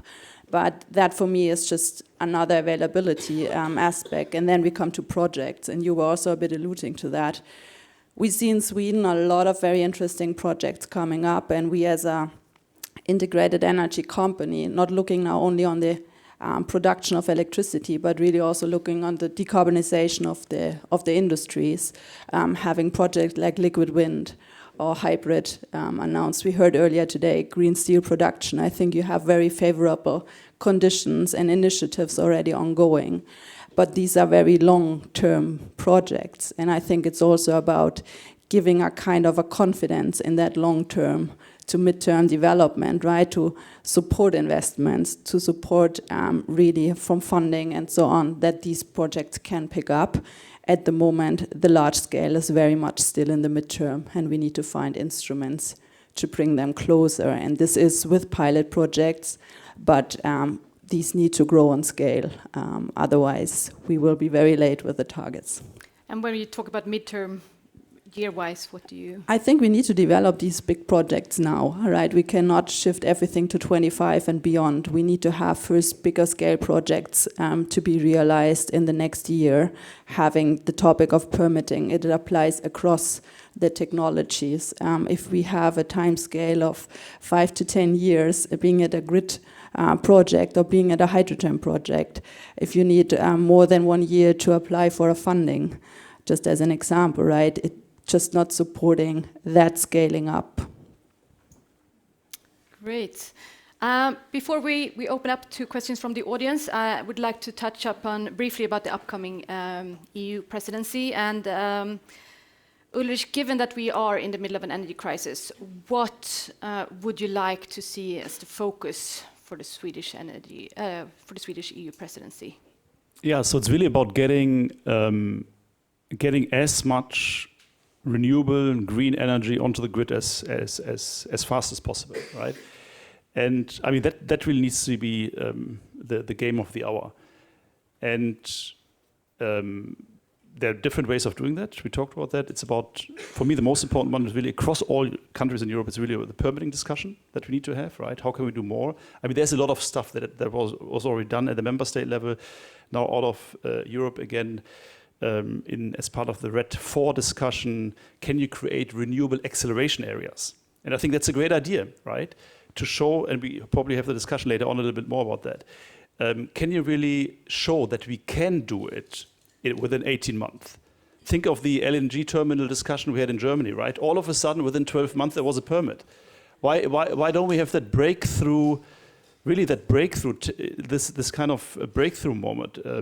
I think that's really what is needed. And then on the policy side, there are tons of proposals in terms of market design, in terms of having a better grid infrastructure, accelerating also the interconnectors between different grids. All is important to have that green transition. But I think the most important one right now is market design and faster permitting. Great. Anything, Jan, Franziska, that you would like to add? What is on your wish list?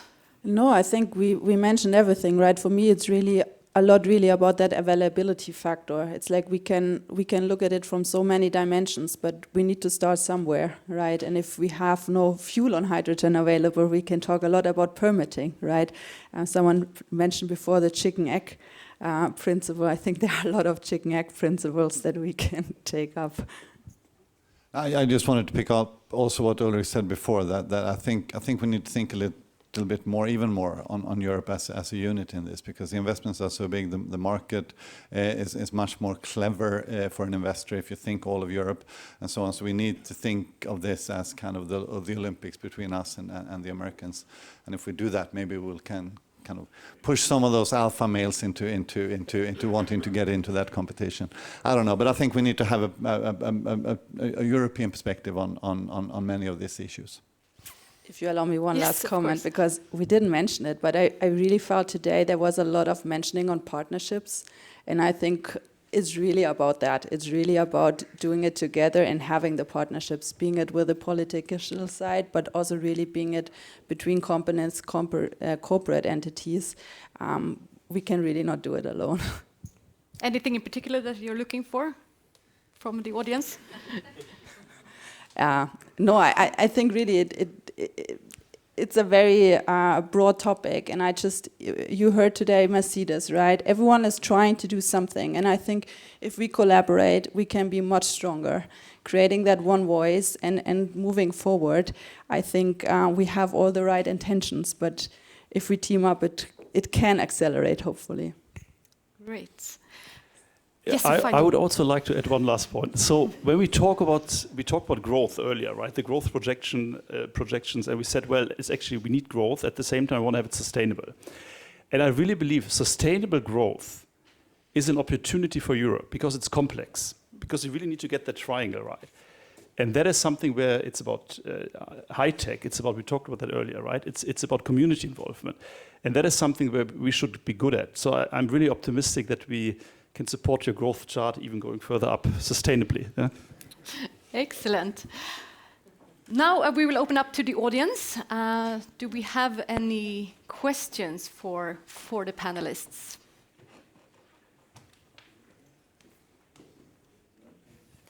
Yes, here we have one. Erika will come with a microphone so everyone hear you, also the audience online. Thank you very much. Hello, Oscar Freyer from Whales Don't Fly. Thank you very much for having us for this very interesting discussion. I think one of the biggest challenges for addressing these problems described earlier is that a lot of these solutions are depending on Chinese products, e.g. semiconductors, wind turbines, solar panels, you name it. Not even products, but also Chinese know-how at the moment. How should EU policymakers address this issue? One.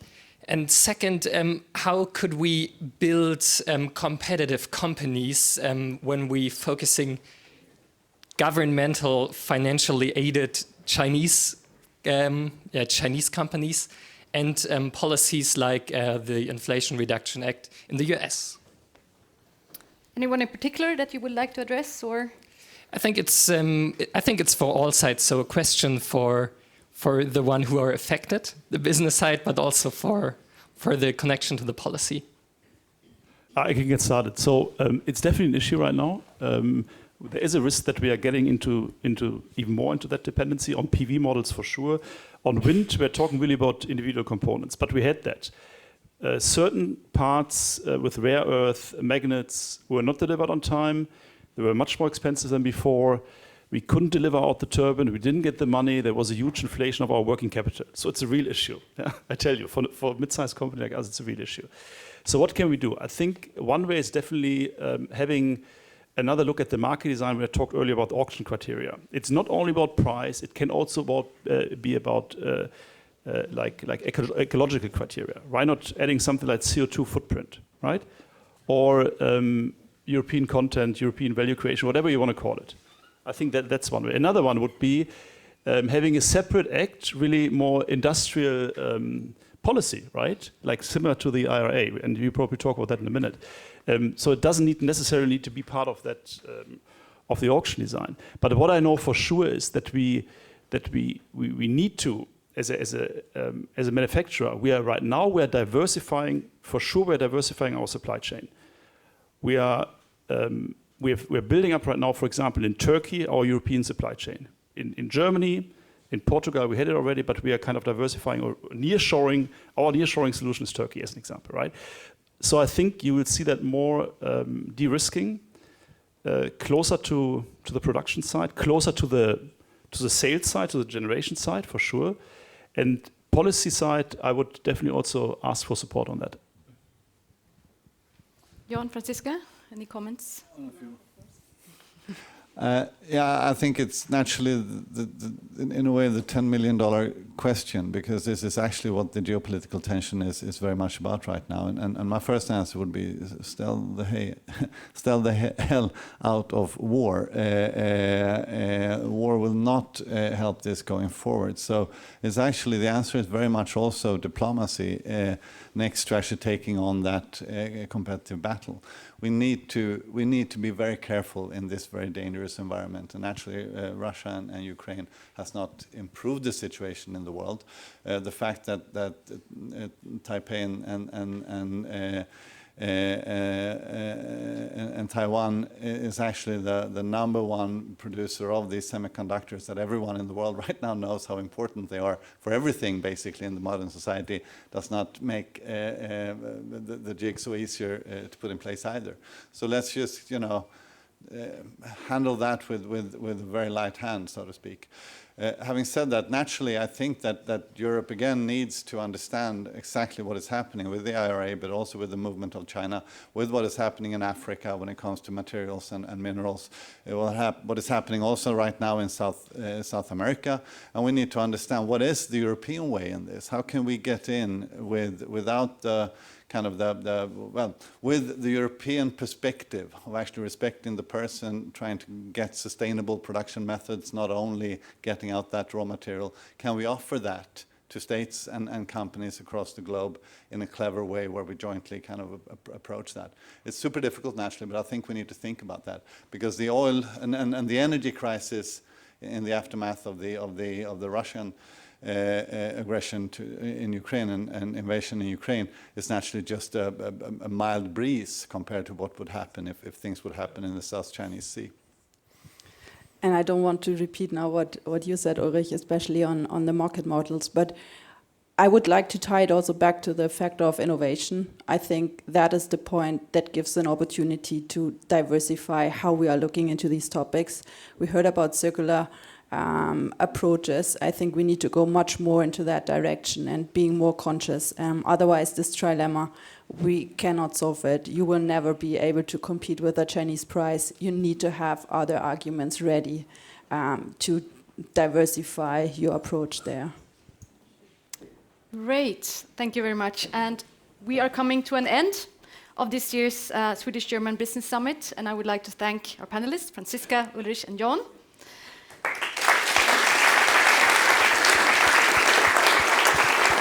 As well as all our other speakers for great insights and food for thought.